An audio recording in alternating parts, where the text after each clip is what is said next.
오늘 말씀 전할게요. 어제 말씀드린 대로 7월 달은 굉장히 바쁩니다. 그러나 그 7월은 유대인에게 어떤 달이라고요?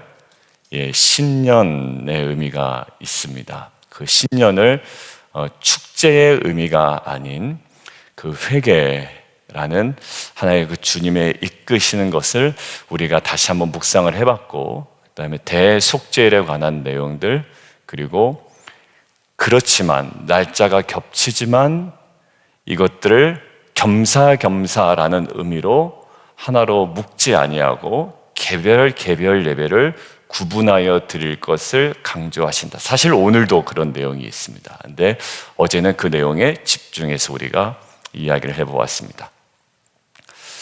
여러분들 초막절, 장막절, 우리가 새가족반에서도 이야기했지만 6월절에 예수님께서 돌아가세요. 6월절은 출애굽 사건입니다. 근데 그날에 맞춰서 돌아가세요. 그리고 6월절 지난 안식일 다음 날에 하나님께서 이스라엘 백성에게 초실절을 지키라고 하거든요. 근데 6월절 지나자마자 안식 후 첫날에 예수님께서 부활하셔서 부활의 첫 열매가 되십니다. 그러니까 초실절의 부활 사건이고요.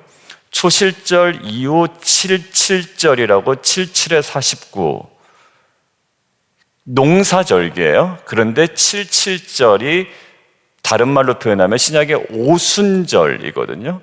그 절기에 성령의 강림 사건이 벌어집니다. 그러니까 우리가 하심탐사에 굉장히 집중해서 공부했던 것이 바로 그거죠.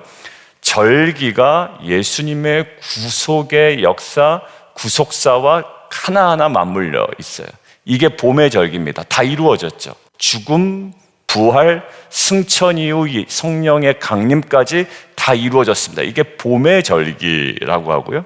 가을의 절기는 이제 신약시대 성도들이 맛보아야 되는 거죠. 나팔절, 대속제일, 그리고 수장절과 장막절과 초막절로 대표되는 이제 구원의 완성을 이야기합니다. 광야 생활을 다 끝나고 텐트 치잖아요. 우리가 텐트로 모이죠.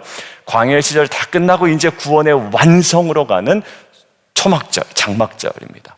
그래서 6월절에 돌아가시고 초실절에 부활하시고 77절에 오순절에 성령 강림 사건 벌어졌으니 이제 수장절, 초막절, 장막절에 예수님 오시겠구나라고 생각해서 날짜 계산하는 이단들이 있는데 할 필요 없습니다. 왜냐하면 그분의 오시는 거는 그렇게 딱 맞춰서 오실 수도 있지만 아닐 수도 있고, 하나님께서 그렇게 맞춰준 이유는 주님 오시기 이전에 유대인들 보고 좀 깨달으라고 하는 거예요.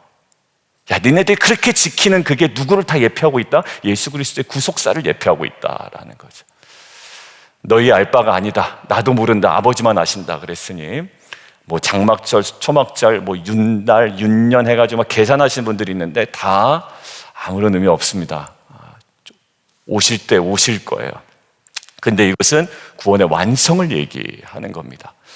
자, 그러면 레위기에서 뭐라고 하는지, 제가 구약 하나 찾고 오늘 신약 하나 찾는다고 했죠. 레위기 23장 한번 시작했습니다. 레위기 23장. 레위기 23장 33절을 보면요, 거기 초막절이라고 아예 명시가 되어 있습니다.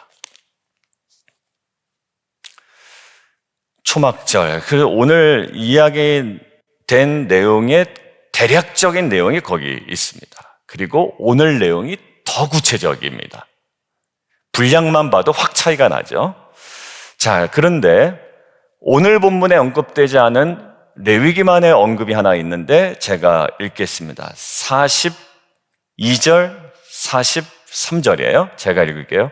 너희는 이레 동안, 7일 동안 초막에 거주해라. 텐트에 거주해라. 이스라엘에게서 난 자는 다 텐트에, 초막에 거주할지니, 그래서 이들이 텐트 칩니다. 초막절만 되면 일주일 동안 텐트 치고 생활합니다. 43절, 이는 무슨 의미냐면 내가 이스라엘 자손을 애굽 땅에서 인도하여 내던 때에 초막에 거주하게 한 줄을 너희로 대대로 알게 함이니라. 나는 너희의 하나님 여호와이니라. 여러분들, 이것은 무엇인가를 기억하고 무엇인가를 소망하는 절기입니다. 다시요. 과거의 무슨 사건을 기억하고 또 무엇인가를 소망하는 절기입니다. 첫 번째요, 기억함으로써 감사하게 되는데, 첫 번째, 구름 기둥과 불 기둥으로 그들의 걸음을 인도하신 하나님을 기억하고 감사하는 거죠. 광야에서 그들은 어디로 갈지 몰랐습니다. 그런데 구름 기둥과 불 기둥으로 인도하신 하나님, 그리고요, 그들이 줄일 때에, 목마를 때에 먹이신, 특별히 만나를 먹이시고 공급하신 하나님을 기억합니다. 광야는 그들이 스스로 살아갈 수 없는 땅이에요. 인도하신 하나님, 공급하신 하나님. 그리고 세 번째, 그들을 철저하게 보호하셨습니다. 그래서 인도와 공급과 보호하셨던 하나님을 기억하고 감사하는 겁니다. 그리고 이제 광야의 생활을 청산하고 약속의 땅으로 들어가게 된 것에 대한, 완성에 대한 감사. 신약시대 성도들은 그것에 대한 소망입니다. 근데 이러한 절기가요, 우리가 제일 중요하다고 생각되는 6월절보다 제물의 숫자가 훨씬 더 많고 복잡하고 양도 많아요. 여러분들, 이게 조금 독특했습니다. 6월절보다 최소한 2배 이상 많은 것 같아요. 6월절도 일주일 동안 지키죠. 근데 이 정도 규모는 아니거든요. 6월절 붙어있는 절기 뭐라고요? 무교절. 그 사이에 안식 후 첫날이 초실절이라고 얘기했고요. 일주일 날이 무교절로 지켜요. 근데 지금 장막절도 일주일 동안 무교절입니다. 제일 중요한 6월절과 마지막에 완성인 이 초막절은 일주일 동안 지킨다는 공통점이 있는데, 오히려 무엇이 더 크냐? 그러면 이게 훨씬 더 커요. 규모나 여러 가지 면에서. 자, 그런데 제가 어제 묵상하면서 들었던 생각은 이 제사의 특징이 있다라는 마음이 들더라고요. 하나는 지속이에요. 그냥 장막절 하루 딱 지키고 끝나는 게 아니에요. 한마디로 누구 생일 잔치 하는데, 얼마 전에 우리 장영수 집사님 환갑이었거든요. 그래서 우리 월요 큐티 모임이 이제 뭐 먹으러 가실까요? 그래서 오마이닭 치킨 먹으러 몇 주 전에 갔다 왔어요. 여러분들, 생일 하루 지키죠. 근데 어떻게 해요? 그 환갑 잔치를 일주일 내내 하는 거와 똑같아요. 지속이라는 개념이 있어요. 그렇죠? 이 제사를 가만히 보면. 그리고 또 하나 관점이 딱 드러나는 게 뭐냐면, 제가 아까 제 턴에서 뭐라고 말씀드렸냐면, 첫째 날에는 13마리였다가 둘째 날에는 숫송아지가 12마리였다가 셋째 날에 11마리로 내려오고 10마리로 내려오고 결국 일곱째 날 마지막에는 7마리까지 내려와요. 그러니까 지속과 감소라는 개념이 저에게는 그냥 묵상이 됐어요. 근데 그것에 대한 오늘 본문에 어떠한 언급은 없어요, 사실. 자, 7일 동안 반복되는데 첫날은 13마리에서 하나 줄어들다가 마지막 날 7마리 드립니다. 감소가 돼요. 여러분들, 이 감소에 지속되지만 감소되는, 왜냐하면 균등하게 할 수 있잖아요. 그러니까 자꾸 질문을 자꾸 옆에 달아봤어요. 다른 것들도 감소하나? 아니요, 그렇지 않아. 다른 것들은 똑같아요. 순양 2마리 똑같고요. 1년 된 순양 14마리 똑같아요. 그럴 바에 13마리와 7마리 까지의 모든 양을 총량으로 해서 그 나누기 7분의 1로 하면 되지 않았을까라는 거예요. 근데 성경은 아무것도 얘기하지 않아요. 그리고 이제 그거 한번 좀 묵상을 해본 겁니다. 반복과, 그러니까 지속과 감소라는 거예요. 근데 제 마음에 어떤 마음이 들었냐면, 우리도 매일 새벽 예배 나와요. 그리고 주중 성령 집회 있으면 성령 집회 나옵니다. 주일마다 예배 드려요. 신앙의 이러한 리듬은, 지속되는 리듬은 굉장히 중요해요. 그러나 반복될 때, 지속될 때 우리 안에 드는 마음이 뭐냐면, 형식주의로 빠지기가 쉽고요. 그리고 그게 그 자체가 이제 은혜가 안 될 때가 있어요. 왜? 하나의 그냥 형식이 되어버렸어요, 내 삶에. 근데 오늘 가만히 보다 보니까 단순히 수적 감소가 아니라는 거가 느껴졌어요. 오히려 거꾸로 올라가진 않아요. 7마리에서부터 8마리, 8마리에서 9마리로요. 계속 점점 가중되는 게 아니라 점점 작아진단 말이에요. 우리의 부담이. 그러나 지속은 돼요. 근데 성경에도 가만히 보면, 호세아 같은 데 보면 내가 말하는 것은 제사가 아니다 보다 인내다라는 거예요. 그러니까 제사를 분명히 원하시죠. 근데 제사라는 형식보다 무엇을 원하시다? 예, 인내가 아니라 인내라는 삶을 원하신다라는 거잖아요. 그리고 번제보다 무엇을 원한다? 하나님을 아는 것을 더 원한다라는 거죠. 그러니까 우리는 늘 지속돼요. 그러나 감소된다라는 것은 결국 무엇을 의미해? 더욱더 깊이 있는 만남의 여백이 생긴다라는 마음이 들었습니다. 여러분, 이것들을 조금 제가 무리되지 않게 예를 하나 들어볼게요. 이것을 이제 제가 성경이 써 있지 않아요. 제가 그래서 자꾸 이것들 언급하면서 제 묵상을 말씀드리는 겁니다. 운동선수가 어떤 기술을 배울 때 처음에 그 기술을 배울 때는 오랜 시간이 걸려요. 근데 이걸 하다 보면 그 기술을 완성시키는데 드는 시간이 점점 짧아져요. 근데 무엇은 유지해야 되냐면 훈련 자체는 유지해야 돼요.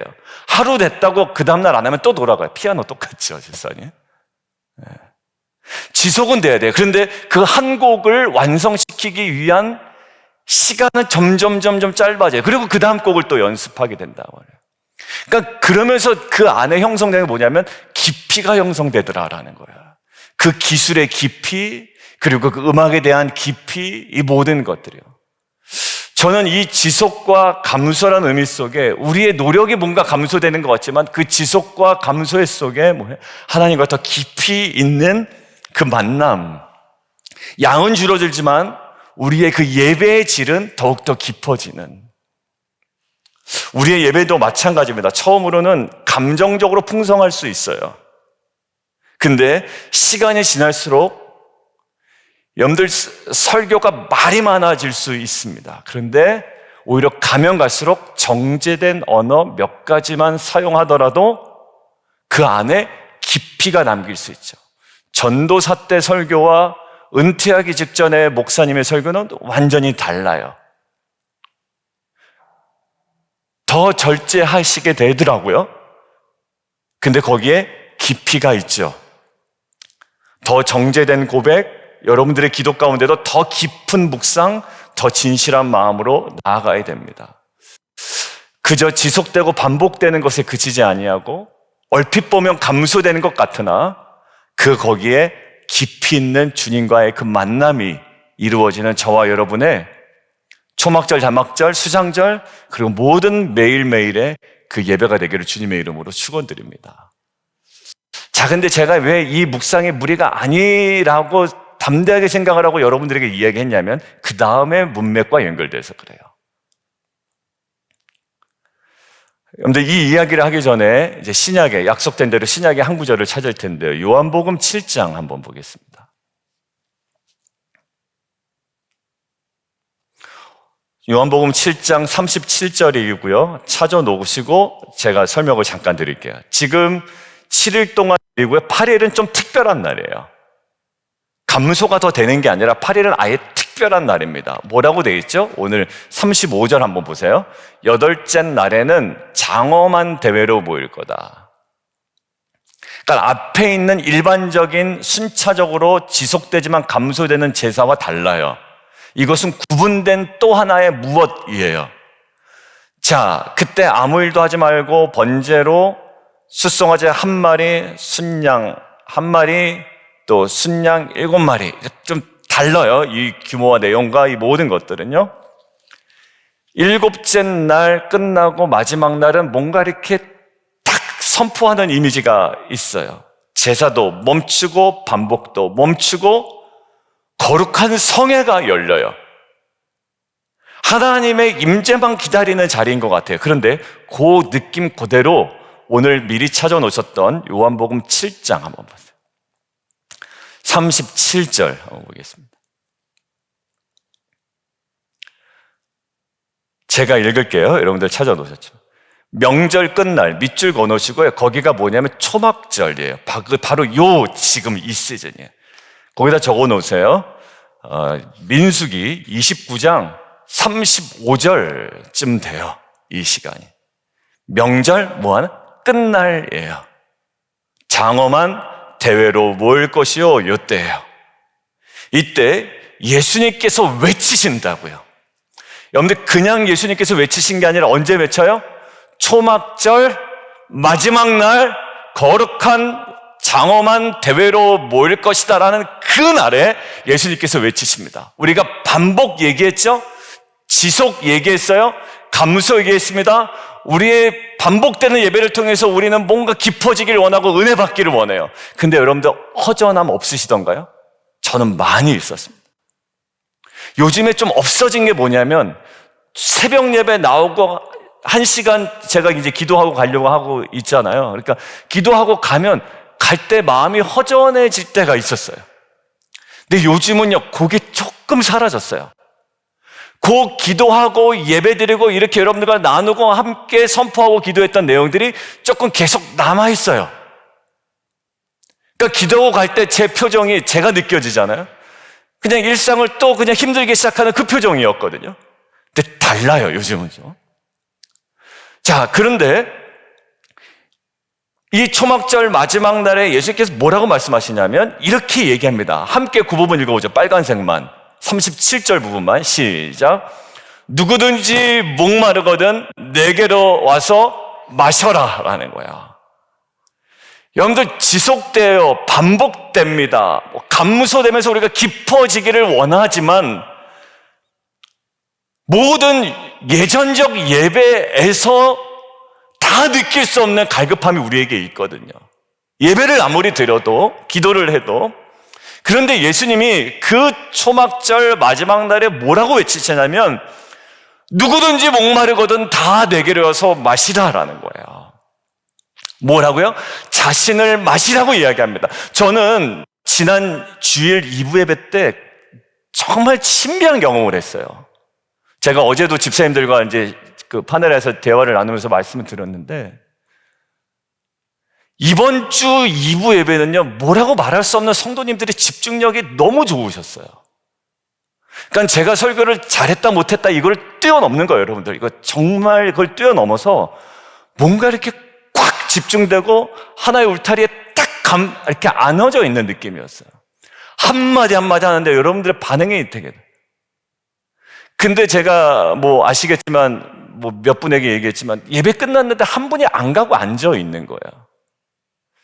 그래서 피곤하신가? 왜냐하면 또 많이 이동을 하시는 분이라.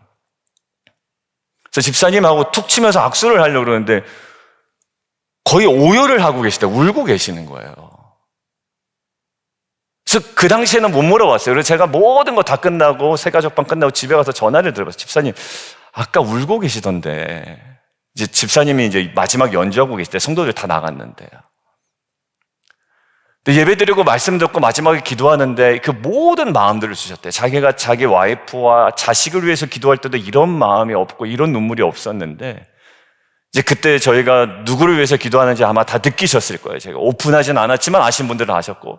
그러니까 그 기도와 그 모든 것들 가운데 하나님께서 마음을 부어주신 거예요. 그러면서 담대하게 이렇게 얘기하셨다고 그래요. 그 후에 모임에서. 아마 하나님께서 나에게 이런 기도를 시키신 거 보니, 눈물이 나는 기도를 시키신 거 보니 아마 그 수술 잘 될 것 같다.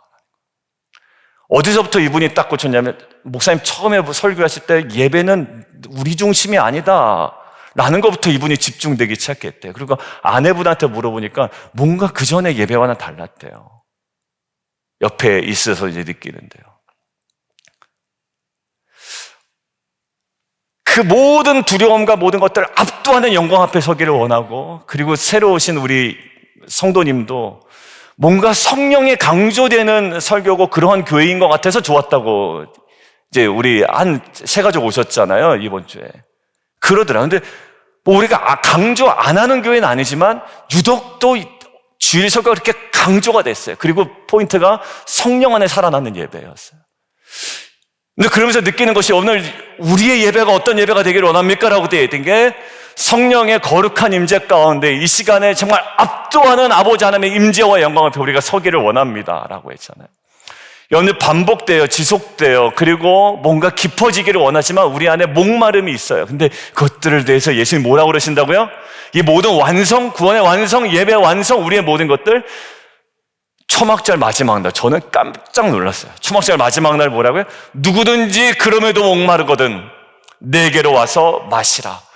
저는 이 새벽에 잠깐 나와서 드리는 새벽 예배지만 우리의 반복되는 예배인 것 같지만 우리의 해결되지 않은 목마름을 해결하시는 예수님의 초청이라고 저는 믿습니다.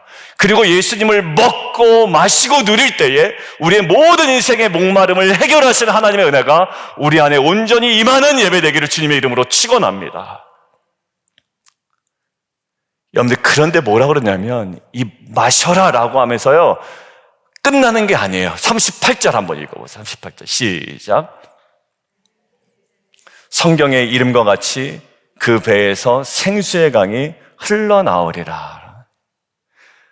여러분들, 나를 믿는 자는 그 배에서 뭐예요? 생수의 강이 흘러나온다. 이건요 말씀이고요 성령이에요. 여러분들, 우리 예배가 성령으로 충만한 예배가 되기를 원하고 말씀으로 충만한 예배를 되기를 원하고, 그리고 집에 가다가 또 푹 우리가 세상에 눌려서 걸어가는 것이 아니라 그 능력과 생명의 역사로 담대하게 생수의 강이 흘러넘치는 삶으로 세상을 향해 친구나는 저와 여러분 되기를 주님의 이름으로 축원합니다. 여러분들, 그리고 요한은 또 덧붙여서 깜짝 놀랐어요. 지금 3년 안에 살아나는 예배 얘기하고 있는데 이것들을 생각나게 하시고 보게 하시다. 39절이 깜짝 놀랄 거예요. 여러분들 정말 한번 읽어보세요. 39절 시작. 이는 그를 믿는 자들이 받을 성령을 말씀하신 거니라. 저는 어제 이게 싹 닭살이 돋을 정도였어요. 반복되는 제사로 해결되지 않는 부분이 있어요. 매일 새벽 예배 나오지만 어제도 나왔고 오늘도 나왔는데 뭐 해결도 안 되고 똑같아 보일 수도 있죠. 그런데 우리 안에 내주하시는 성령께서 우리를 하나님께 예배드리게 하고 반복을 넘어 성령과 동행하는 삶으로 들어가게 하십니다. 이것이 저와 여러분이 누려야 될 삶의 모습인 줄 믿습니다. 예배의 자리에 사모함으로 나와주셔서 감사드려요. 물론 뭐 인터넷으로 들으시는 것도 참 감사해요. 그리고 모든 것 다 감사합니다. 장소가 어디가 됐든지 간에 우리가 오늘 정말 나는 예배를 드리는 자인가? 라는 질문을 여러분들이 두고 싶지 않고요. 질문을 정말 나는 예수님을 먹고 마시고 있는가? 예배 가운데.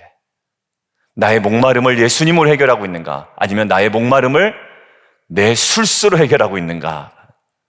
제가 말씀드렸죠? 실체 없는 두려움에 꺾이지 말라고요. 일어나지도 않은 일 걱정하지 말자고요. 하나님께서 원하셨다면 가는 거예요. 걸음을 내딛는 겁니다. 그리고 거기서 섬기는 겁니다. 그리고 그것들을 부여잡는 겁니다. 발락처럼 실체 없는 두려움에 벌벌 떨어서 뒤로 물러서는 자가 아니죠. 나는 예수를 먹고 마시고 있는가? 그리고 성령과의 진정한 동행이 이루어진가? 아니면 이것저것 걱정하다 보니 내린 나의 주춤거림인가? 여러분들, 정말 성령 안에서의 동행은 정말 기쁜 거예요. 오늘 예배하고 돌아갈 때 여러분들의 표정이 여러분들이 느끼기에도 변화되는, 정말 이게 진짜구나 라고 정말 느낄 만한 새로운 은혜의 첫날 되기를 주님의 이름으로 축원합니다. 함께 기도하겠습니다. 이렇게 좀 기도하죠. 우리 반복되는 예배, 반복되는 신앙생활 속에 혹시 형식에 익숙해진 부분이 있어요. 왜? 우리 교회 또 형식에 익숙해진 부분도 있어요. 그래서 의도적으로 제가 형식을 조금씩 바꾸려고도 합니다. 왜냐하면 형식에 너무 달아 우리가 너무 익숙해지지 않도록. 그래서 결단 찬양도 넣고 마지막 말씀 앞에서 세상 앞에서 뭐 찬양도 넣고 공동체 기도도 넣어요. 그렇지만 그거로 해결되는 건 아니에요. 예수님을 먹고 마셔야 됩니다. 내게로 와서 마셔라. 저와 여러분의 심령이 그 부르심 앞에 응답하기를 원합니다. 이제 지속되고 감쇄되고 그 예배 자체로 뭔가 이루어지는 것이 아니라 예수님을 먹고 마시며 성령님과 동행하는 살아있는 예배자의 삶으로 나아가기를 원합니다. 우리의 마음을 주님께 드리고 우리 결단하며 우리 주님이랑 한 번 부르고 함께 기도합니다.